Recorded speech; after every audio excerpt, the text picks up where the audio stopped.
దేవుడేమో నిన్ను ప్రేమించి నువ్వు స్వతంత్రతలో బ్రతకాలని ఆశపడుతున్నాడు. అపవాదేమో నిన్ను నాశనం చేయాలని ఆశపడుతున్నాడు. ఈరోజు ఒకటే చెప్తున్నానండి, నీ జీవితంలో విడుదల ఉందా గ్రహించుకో. నీకు విడుదల కావాలి. మీరు అడగచ్చు, నాకు విడుదల కావాలని నేను ఎట్లా తెలుసుకుంటాను? ఒకటి, నీలో అడిక్షన్స్ ఏమైనా ఉన్నాయా?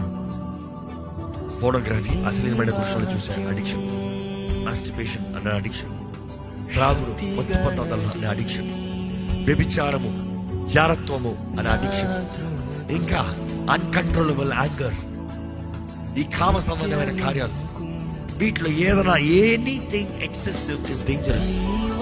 బైబిల్ తెలియజేస్తుంది, తిండిపోతున్నా కూడా పాపం అంట. Because that is an addiction. తిండిపోతుతనం అలాంటి పరలోక రాజ్యానికి వెళ్తాడు. దేవుడు ఆకర్షించబడి అండ్ బైబిల్ తెలియజేస్తుంది, సోమర్థనం, ఎక్సెసివ్ స్లీపింగ్, ఇవన్నీ అడిక్షన్స్. వీటిలో నుండి నువ్వు బయటికి రావాలనుకుంటే నీకు డెలివరెన్స్ కావాలి. నేను అనుకునేది చేయలేకపోతున్నాను, నేను చేయకూడదు చేస్తూ ఉన్నానంటే నీకు విడుదల కదా. క్రీస్తు యేసుని కొనడానికి ఏ శిక్షా విధి లేదు. కానీ నెక్స్ట్ మాట ఏంటి?